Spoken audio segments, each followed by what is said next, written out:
The Asia-Pacific has an incredible amount of technical talent and research capacity,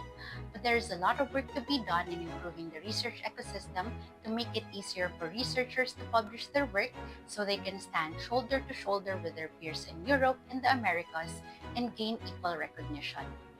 The APNIC Foundation has a strong focus on professional development for technical professionals,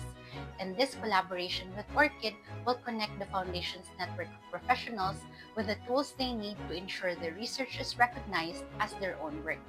This will also help researchers in Cambodia, Laos, the Philippines, Thailand, Timor-Leste, and Vietnam get unique identifiers that ensure their research is credited to them, supporting career development. I've been very fortunate to work with women and gender diverse people doing amazing work here in the Philippines, and I'm looking forward to helping them get recognized for their work.